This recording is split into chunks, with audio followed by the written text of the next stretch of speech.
All right, welcome back to WCCF Talks Gaming, everyone. This is episode 21. It's old enough to drink now. And I'm your host, Keith. We have Dave, Chris, and Alessio. Say hello, everyone. I have a cactus. Cactus. Uh-oh. Well, that's quite succulent. Anyway. Wait. What's more succulent is our topics for today. Dave is going to fill us in with all the grandiose features of the new Xbox. One of the Xbox. Xbox Series S. He's got one, been playing with it. He's got some opinions. He's got some things he can talk about, some things he can't. And also, somebody's going to have to step in for Kai since he's not available today because he has the PlayStation 5. So we've already got the new consoles in hand, except for Chris. He doesn't have any of them. He's just staying, and what's really sad is he's staying on last-gen tech on PC, so he's not even going to get any of the ray tracing stuff. What are you on about last-gen tech? That's a PC far better than any Not of the even going to get ray tracing. Not even going to get the ray tracing. Yeah. Anyway, on to other things. It out. Not for you. Battle Royale games coming in the world of Vampire Masquerade. We got League of Legends with a single-player game. I'm actually kind of excited about that one. I think the universe is quite interesting, and I'd like to explore it myself. And then Chris is going to round us out with some wonderful news about a delay from a game company and what that did to its stock price, and maybe something another company should have delayed an action on. So, Dave, kick us off with these new consoles. I want to hear all about the One S. I want to hear how the games are running on it, all the new games that you're playing, or can you even talk about that? Well, let's jump right into it. I had an unboxing video right on WCCF Tech Plays and on WCCFTech.com. And there, everyone can learn everything I can say, which is not a lot. I can't say a lot. I can basically just say what was in the box. And in the box was an Xbox Series S console and an Xbox Series controller, which looks very nice and white. And actually, the D-pad's okay. It's real clicky. You can't hear it. I got RTX voice on. It's real clicky. Yeah. The Will you stop plugging for Nvidia? Shill. No. I think you'll find that the architecture inside the Xbox Series S is made by AMD, Chris. I'm on about the RTX voice. No, Chris, we're talking about Xbox today, new consoles, and they both use AMD architecture, the latest and most powerful features, but not for you, no ray tracing for you. So how small is the Series S? It looks pretty small. I'm going to do you all a service and just unplug it so the video viewers can see it. Oh, that'd be great. I have this thing for small systems, and it's one of the reasons I always wait for the refresh. You've disappeared, Keith. Yeah. Oh no, I'm coming back. Yeah, Keith's camera's disappeared. I told you. Well, it's a good thing. We don't want to see Ray Romano. Well, you can just cut it at me getting up to get the console. I'll do that. If I just show a picture of Ray Romano when Keith disappears. Ray. Yeah. I think I found out what was disconnecting and coming back. It's obviously the webcam. Yeah, that makes sense. All right, so go on. Let's see the console, Dave. Yeah, let's see it. Show it to us, Dave. Wow. Ooh, I can see the fan in it. This is exciting. You can just about see the fan. It's pretty big, actually, the fan itself. It is. The system is pretty darn, I don't know. That's about the size of a. That's about the size of a graphics card. Controller size comparison. It looks smaller than this. Yeah. I think it is smaller than that. Is it smaller than this? Hold it up to the camera. Everybody got something shorter than me. It's about the same. So unfortunately I can't talk much about this console other than what it looks like and from Little Hope. How pretty it is. The box was very nice, and the console itself looks very nice. I do not have the expandable storage drive. That's not for small man like me. But the system is actually really, really nice, and this is, I'm sure, going to be a very good Now ventilator. I need one. See, now I'm really mad that I couldn't get any pre-orders in. Mm-hmm. Surely you want the X instead of the S? Well, I mean, if I'm going to get a PlayStation 5 and one, I'd rather just have the digital PS5 and then that one. I mean... Yeah, but I'm just thinking for the exclusives, you want the X, because obviously the X is more powerful. I got an X. It's right here. He's right. To be fair, I'm forgetting the argument. I'm forgetting the argument that I've been making for the past like 3 months. I don't need an Xbox. Oh God. Yeah, there I you blame go. you, They got Dave. I blame because you. you're just like, I want to get sent stuff so bad, and then you started saying, "Well, what about the exclusives?" See, I'm excited because I know we're I got talking them about there. what we can talk about right now, but once the embargo's up, we can have a real sit down discussion, and our audience can Yeah. expect that from us. A real Oh deep, yeah, certainly. Of course, of tear course. down, full impressions. Yeah. What can we share from Kai's experience so far with the PlayStation 5, other than that it's the size of a mini fridge? We Is can it the talk a size lot of the about. Xbox Series X fridge though? Mm, The Well, literal fridge. he posted an impression piece on the DualSense controller. WCCFtech.com. We'll link Yeah. that in the description below. So yeah, interestingly, the controller works on Android and also on PC via Steam at Okay, least. that's good. So yeah, That's of course. about time, really. I almost Yeah. bought the controller the other day because you can buy it now, and it was going to be delivered in like Can you? 2 days. Yeah, it's for sale. Yeah. So the DualSense controller can be talked about without issues. We You can know also what? talk about Astro's Playroom. I know that for a fact. Yeah, but actually, I got a question for Dave. Go on, If you shoot at can me. answer it. Mhm. How does the new controller, the Xbox controller, feel? That's a good question. That's a good question. Okay, so immediately when I hold it, it just does sit in the hands pretty nicely. And again, this is coming from someone who hasn't had an Xbox the last generation, but it fits in the hand very nicely. It's apparently a little bit smaller than the One controller, not like that you'd be able to tell from looking at it. I gotta say, personally, just as a design point, I really like the black highlights on the all-white controller. It's very aesthetic and stylish. But yeah, the buttons feel fine. The sticks feel as good as you'd think. Clicky shoulder buttons again. The triggers analog again, and the D-pad very very clicky. And I was going to insult it the first time I used it. However, after having some prolonged use, I feel like you never mispress a button. You never press left or right and accidentally press up or Ah. down or something, which sometimes happens on mushier D-pads. I feel like the click actually helps quite a lot in that sense. So I'm actually liking the controller a hell of a lot. I'm just trying to compare it now because I've got one from 2 generations ago here. Yes, of course. That's what I still use on the PC. This is what I use And on Keith's my got PC. that weird thing. This is a So, wonderful controller. How does it feel, So- texture-wise? yeah. Okay, so all smooth on the front.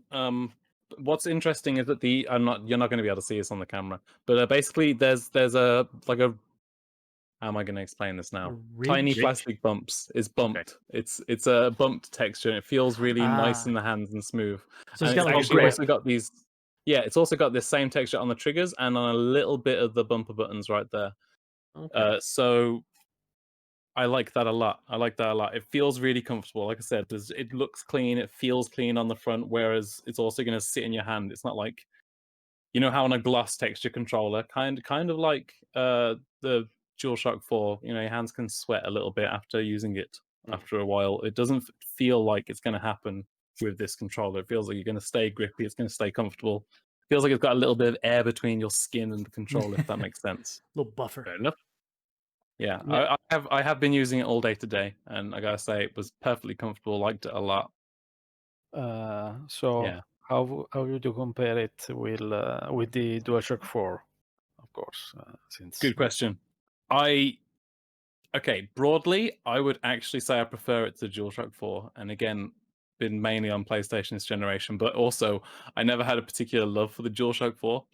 I would say I prefer this pad, but just as a personal note, I am missing.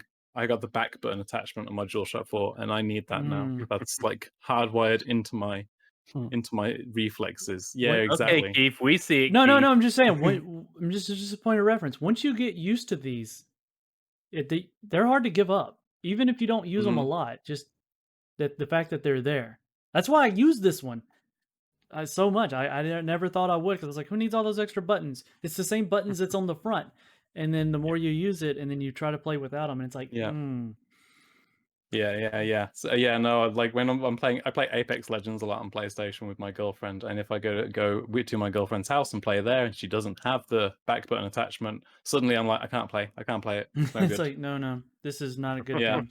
You feel crippled. But yeah, so I would actually say that I really like this controller a lot, and if this controller were against like the Xbox One controller and the DualShock 4, I would say, hey, this controller is my favorite. Hell, to a certain extent, I would even say it beats out the Nintendo Switch Pro controller for me, which was Oh, my favorite currently. The Nintendo Switch Pro controller's D-pad is good, but not perfect. And although I would also say that this is good but not perfect, I'd say that is slightly more accurate. Well, now I'm surprised because I thought you were contractually obligated to love everything Twitch. Yeah, no, I know. We'll see though, because like I really feel Yeah. like the DualSense controller looks really, really interesting, and everything that Kai has said and we've seen online about the adaptive triggers seems Yeah. really interesting to me. Oh yeah, Okay. I agree.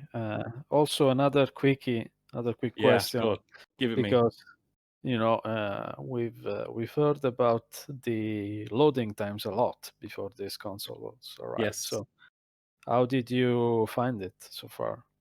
Is it Are you- really a lot faster than current gen? can you even talk about that yet? Dave? I was gonna say, are you even I allowed think so. to say Yeah. that? Actually, personally, I'm not regarding the Series S. However, I feel comfortable saying that if you look at the previews from other outlets regarding the Series X, you can expect similar performance thanks to that similar SSD technology. Quite strange that they're letting you see the X. Then again, they want to push the X first, I imagine. No, like, go on. I was gonna Keith. say I'm gonna throw out some conjecture, and I say Mm. conjecture because I'm basing what I'm about to say off of past experience with reviewing storage devices. Okay, and it's only Mhm. because I've reviewed multiple, and I know these are custom. These are custom, and people out there are gonna be like, Keith, you can't compare. But this is what's true in a normal NVMe drive. Okay. There is a performance disparity between 256, 512, and 1 terabyte NVMe drives because of the number of dies used and the controller, the way the controller accesses the dies. Mm. It's literally at times having or about 60 to 70% of the performance of a full 1 terabyte drive. And again, Dave can't say. There's no numbers yet, but there's a very real possibility that they're not wanting to disclose all of those numbers because the reality of the way NAND flash works and the controllers and the DRAM with them, that there's a possibility that these lower capacity will have a lower performing SSD. That's all I'm going to say about it. It's just something to keep in mind until the actual full blown reviews go live. I've got some useful information. Yeah, and in answer to Chris's question, I think there's been a lot of coverage already available about the Series X, and not so much regarding the Series S. And I really think that's Microsoft not wanting to confuse what the next gen messaging is. You know, this is obviously the budget price console, which just promises to play all the same games, and that is true. And Microsoft is going to let consumers find out what that means specifically later on. Yeah, that sounds ominous. That's a sly smile. Yeah. So I think that's everything about the consoles. We can't really say much without Kai's words. He's talked about the controller. Yeah. So I think Alessio, go on. But we've all seen the size of the PS5. Yeah. Yes, Bridge. So I think Alessio's got some games to talk about. Alessio, tell us about this whole Vampire Masquerade business, and then please Vampire fill me in on Masquerade? League of Legends. I need to know. I need to know these things. Well, actually, this one kind of dropped out of the blue because there were some leaks, I think, yesterday morning that were posted on Reddit and other forums. Someone got a hold of these games, promotional videos, and there were some tutorials as well. So, a few hours later, the developers must have thought, let's just release the trailer or at least a teaser and properly announce it. So yeah, it's a battle royale game from Shark Mob, which is a Swedish developer that was established like 3 years ago, and it was founded by the Division developers. Of course, the Massive is also a Swedish studio. So there, the game is coming out later next year, and the premise is that they're going to have an evolved battle royale experience where you are going to, of course, battle other vampires, but also an hostile entity who's hellbent on exterminating all vampires. Okay. And of course, you can use your supernatural powers, weapons, and blood to become stronger and survive eventually, because it's a battle royale game. And That's the that's pretty interesting much thing is it. the set. So, and also, it Um, will be set in Prague. Yeah, I was Uh, just going to say that's the interesting yeah. part, the setting. So it's not just like massive fields. There's going to be at least something interesting. Yeah, I think it may be interesting, but at the same time, when anyone thinks of Vampire the Masquerade, they don't think about Battle Royale, of course, because No, it's a Hey, pen and paper role playing game at its heart. So yeah, if you look at the teaser, there are a lot of dislikes probably from fans. I So mean, I'm still do, massively in love with Bloodlines, and I'm still waiting for Bloodlines 2, despite the issues that's facing. do you think it'll have ray trace reflections in it? I couldn't resist. yeah, Bloodlines But maybe actually lost. It lost recently a couple of game directors. So I don't know if that's more I of think I'll be a waiting till next year for that. yeah, absolutely. And also there's another Vampire the Masquerade game. It's from Big Bad Wolf, the developer behind The Council, which was kind of an adventure slash RPG game. So that's also coming next year. So, actually 3 Vampire the Masquerade games could come out next year. Oh So wow. at I do least. like Vampire the Masquerade, so yay. And the other announcement we got this weekend is Ruin King League of Legends story, which is basically going to be a single player RPG, the first one set in the League of Legends universe. Mm. And Riot is publishing it through its Forge publishing arm. And the developer is actually Airship Syndicate, which some of you may know because they've made Battle Chasers Night War and also That's more why I recognize recently them. Darksiders Genesis. Hmm. So, They're a good both. developer. Yeah, so both of those games.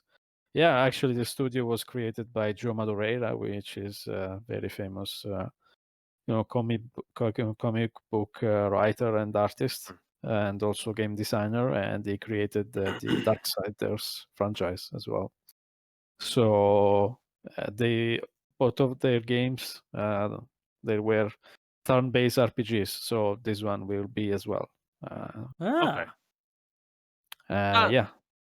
So I'm really not familiar with the lore of League of Legends, to be fair, but Keith said he is. So, what's your take? What do you know about it, Keith? I'm excited. I know just enough to know that it intrigues me and to Okay. be able to flesh it out past the point of just a MOBA. yeah, just a MOBA. That exciting. I mean, honestly, if the guys behind Dota 2 said they were going to make a story, a single player story game with the characters from there, I would be like just as excited because Okay. I just sometimes I like to explore once the worlds of games start to get fleshed out. I find those more enjoyable to learn about it and to experience it than just the game itself. So like Yeah. well, that and there's you guys, I'm sure you all have your YouTubers that you like to listen to that do things, but there's a lot of what I like to listen to on YouTube is like game lore, people diving into the stories I and do. I love that stuff and this would just opens up an entire world past, heroes in a battle. It's kind of I like, can't remember it. Yeah. well, it's kind of like Mortal Kombat. Think about it. I mean, not to say Mortal Kombat needs another god awful single player game. I know that's a horrible comparison because They those need more fantastic cheesy films. yes, but because they flesh out the characters and the world, there's a lot more to it than just punch, punch, kick, sweep, kick. Bicycle kick. It expands the world and makes for things like I don't know, StarCraft Ghost that could never happen. Yeah. Now I'm getting sad. I'm gonna stop talking. Again, no, I completely understand when you listen to the fleshing out of stories. I wish I could remember the name, but there's one YouTuber I've watched. The only thing I've watched by him, he delved into the complete lore of Command and Conquer across a few videos about GDI, about Kane, about Nod, and it's just, yeah, and a strategy game where you're thinking, you know what, the lore of that probably not the most important, but it's so good when you listen to it. Oh, for I'm sure. sorry. Since we're going to go on a really vague tangent about YouTubers, today I watched a 2-hour video about a bloke who nearly went mad because he was a chess grandmaster and he was fighting against a chess computer which was being upgraded constantly. Ooh, So Yeah. every time you go back, there's a new challenge. Yeah, no fun. basically, if you wanna have fun with that, that's down the rabbit hole. The Deep Blue video, 2 Right. hours of mind-bending nonsense. Good stuff. I'll have to check that out. But no, so we've got some new games, some things that we're not expecting, and they just kind of popped up, and the developers just said, "Hey, let's roll with it." Isn't that what they did with the Series S announcement? Somebody leaked it, and they were like, "Just throw it out there, let them see what we got." Yeah. Yeah, it's one of those things. It's just sometimes you get random surprises. Like my green flashes. Oh, Or like the third don't- Cyberpunk 2077 delay. Yes. Yes. Good I well, can't segue, say I loved was it. surprised. Can't say I was surprised I on that. wasn't surprised. I've said this in one of the earlier podcasts. I've said it in chats. I've said it's everywhere. They've been crunching on Cyberpunk, and we know for a fact they have since at least last year. In January, in an earnings call, they mentioned the fact that crunch was there, and they were expecting crunch. So, but this last thing said, another 6 weeks of crunch, one extra day a week. Why not delay the game 1 week? I said now before. Now they've delayed it another 4 weeks. This means probably another 4 weeks worth of crunch. Now the game was meant to be gold. Keith's thought about this a few times. Technically, I suppose it's gone gold, but in a recent earnings call, let's just pull it up and let me see if I can get the name correct. In Mikhail Novakovsky, and I probably said that wrong and completely butchered it. He said that, when it comes to Metacritic, they're aiming at a 90 plus game, and nothing's changed there. So at the moment, if they release the game now, this is specifically what he's saying. We want to give the game an extra polish. We'd rather be slightly ashamed We'd rather be slightly ashamed right now in front of you than be ashamed in front of the players once the game releases. So that means the game is, well, they're ashamed of the quality of the game, or maybe it's visual, maybe it's how fast it runs. Everything is saying that it's due to the current gen versions of the game, that the next gen, the PlayStation 5, the Xbox Series X, and the PC versions are running perfectly. So I don't know. We've got another delay. We've got a December 10th launch now, and it's going to sell like hotcakes. But my concern is just again that it's more crunch for the developers, and people just really don't give a crap about how much pressure this puts on people's livelihoods. Yeah. And I suppose the other knock-on effect is the fact that CD Projekt Red's share price has been, well, essentially, it's been plummeting. Over the past 2 months, it's fallen something like 25%.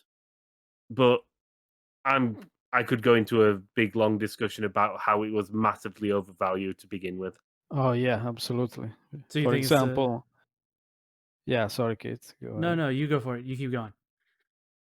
Oh, I mean, it was really, really massively overpriced, compared to Ubisoft. I mean, it even overtook Ubisoft in terms of market cap. And that just made no sense because Ubisoft has a ton of studios, has a ton of, owned IPs, and they release multiple games per year. But on the other hand, CD Projekt Red is much smaller, and they actually don't even own those IPs, so Yeah. they don't even get all of the profits. So it just was mind-boggling to see them overtake Ubisoft in terms of market cap. And yeah, for example, if you compare the deal that Microsoft had with Bethesda, I mean, that was much cheaper than purchasing CD Projekt for a similar amount, but the value they're getting from Bethesda is much higher in terms of studios and IPs and everything. So yeah, I don't know who could buy CD Projekt Red for that price. I think nobody, because it's just nonsensical. I'll let you say what you're going to say first, Keith.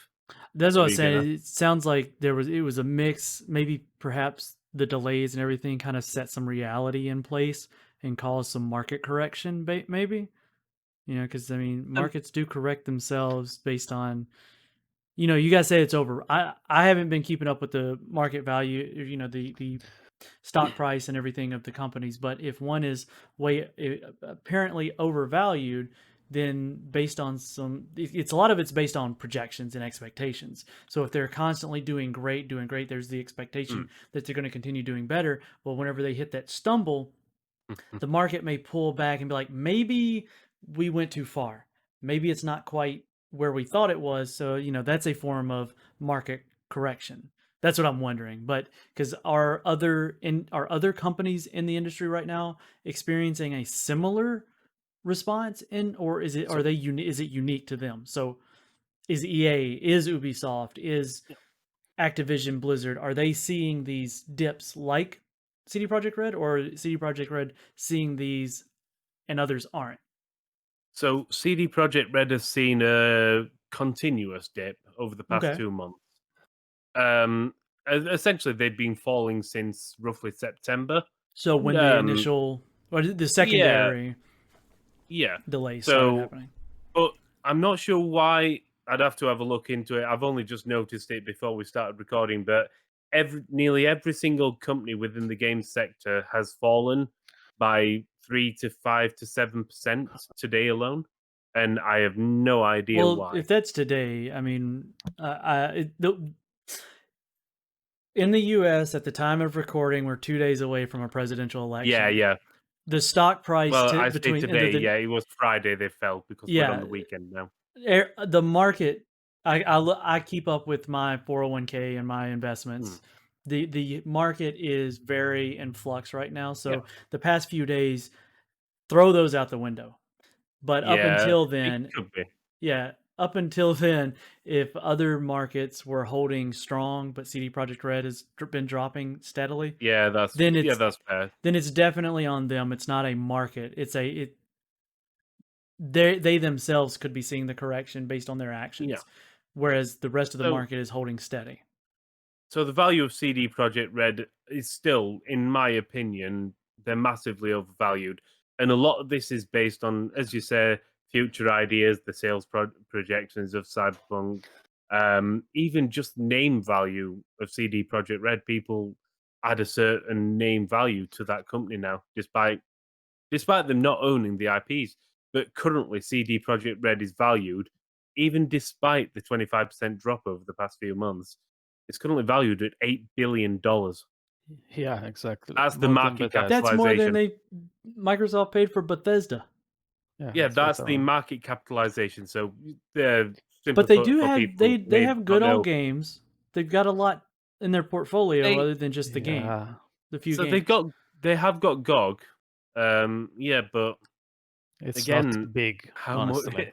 much? That's probably worth if you think about just it, the asking. games they transferred over, maybe about half a billion. Okay. Chris is just throwing it out. Sure. Just like, I reckon I'd pay just half me a bill for guessing. GOG. I'd I'd put pay half a bill 500 for So what million you're down. saying is The Yeah. Witcher is worth $6 billion. I mean, Again, actually, you're looking at Cyberpunk. I know. I'm just. That's yeah, all I'm but saying. I'm just curious. actually, Kit has a point because CD Projekt Red, they really became massively known because of one game, The Witcher Yeah. 3. Because Oh, of course. The Witcher 1 and The Witcher 2 were two good games, but they were not groundbreaking in any way. They were all right. Yeah, but Nobody exactly. bought a system, or nobody went out of their way to buy these games. They found them and they played them and they enjoyed them. Yeah. So The Witcher 3, I think, is possibly one of the best games in the last 10 years, and that's a fact. But Yeah, it's one game. It's one game. So you can't value a company $8 billion because they made one amazing, incredible game, right? So it's How much is Nintendo worth right now? I Get it will- up, Chris. Get it, Chris. Give me one See if you can get it faster second. than me. Oh, I'll be able to. You can keep talking while I do the search. Oh no, I want to know it. Hurry up, quickly. What's their market cap? I'm trying to find it. 65 billion. Okay. Chris, I did that on a 65 phone. The iPhone that you hate so much. I beat you, and you're using a computer. It's probably because You your know, I graphics card can't. reckon I'd play. I'm all I reckon tabbing I'd and pay everything. half a bill. I'd pay half a bill for Nintendo. Half a bill. No, they're worth more than that. And But actually, the market capitalization of Nintendo is currently 70 billion. That's close. Oh, so you were just guessing, were you, Keith? They Pay rounded half up. a bill. Yeah, but Yeah. if you compare that, Nintendo has been doing this Yeah. for decades. They've Yeah, got Pokemon. 100 years. Yeah, they Yeah, have they own something like a third of Pokemon. Yeah, Yeah. So Yeah, I mean, and that's Mario, Bowser, Luigi. Of course, I expected it to be big. I was just curious. there. Speaking of, Yeah, I don't. look. Go on. We need to wrap up with one important topic here, and I just want to take my chance to throw a bag of flaming dog turds at this company for doing really stupid things over the past few years. But am I crazy when I read the headlines that Activision and Blizzard are now having to hire like 2,000 people after they laid off how many after having, and they keep having record-breaking sections or quarters, and then when they posted their biggest earnings ever, they had a big party and laid off 800, almost 1,000 people, and now they need 2,000. 775 last year, and so last year, 2018, they had a record-breaking year. So that finished in March 2019, and that very same time they laid off just under 800 people. A large portion of those people were involved in. So the way they try to justify this in PR speak, they divide people into developers and non-developers. So your programmers, your graphical artists, your sound designers, these are developers, the people who make the games. The non-developers, so quality assurance is probably in the developer section, but people who work in actually getting the game to market. So people involved in marketing, in human resources, in public relations, community relations. Even a lot of the people who fired were involved in customer support for after the fact on such as MMOs. World of Warcraft is still so massive, it needs a lot of community support. It needs somebody to fix the problems that are caused for the millions of people playing the games when there's end of ticketing.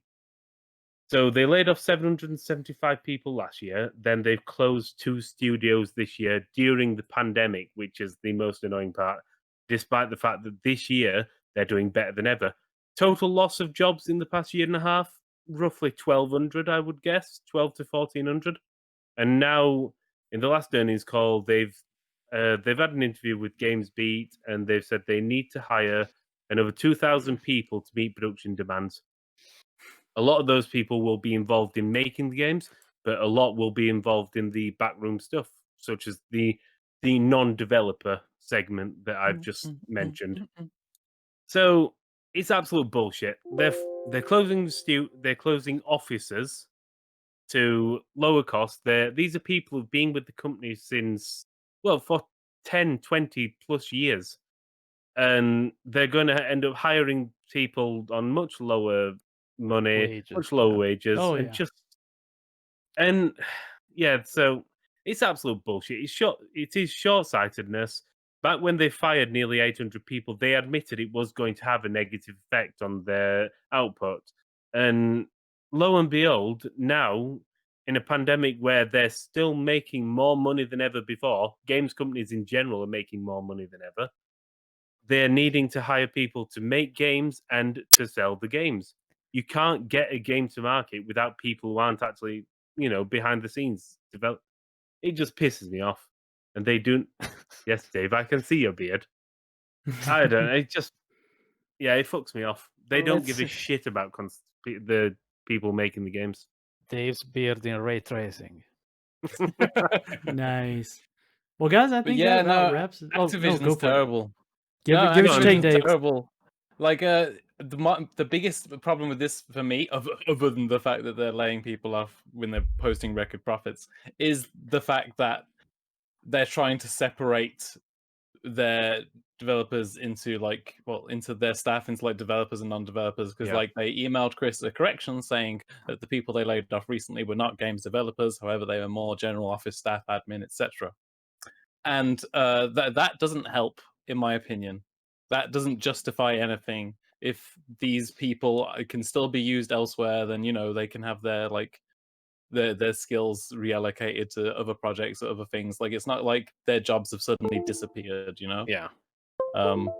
So yeah, the argument I will also have, and I made the argument, is also the fact that these people that they're calling as not developers technically do get involved in development. These are people who are involved in localization. So it's all fine making a game in English, but if you want to ship it over to France and have it in French, you need people who speak French, and you don't want it. But even then, it's like, my problem is that they used it as like a PR tactic to say, hey, it's not so bad that we're firing people, because they didn't actually make they weren't the as important. It's like, bro, you still were firing people. Those people still had families just like the developers do. Like, let's not mess around here. Closing two and that goes back to our crunch conversation, because Sayday Projekt Red had to apologize to the families of the developers because they know for a fact they are keeping husbands and wives away from children, etc., etc. So it's some crap. Yeah, and also they felt the need to tell investors crunch wasn't actually that bad. I don't know. Oh, they've apologized for that as well. Silly. See, yeah, but I would love to see these CEOs actually do just a month, actually seeing what people actually work. I'm not saying that CEOs don't work. They obviously do. They're in that position. But I mean, again, I could bitch all day long about how Bobby Kotick is proven to be one of the most overpaid CEOs in America. And again, in a recent piece, I've butchered him, but I've also praised the fact that Dave will remember this. Nintendo, with the failings of the Wii U and other failings, the heads of Nintendo took a pay cut, specifically stating that cutting staff, short-sighted cuts, would lower productivity, would reduce the chances of getting back out of the problems they're facing. Activision and look at them now, facing problems and still firing people. And look at what Nintendo did with that.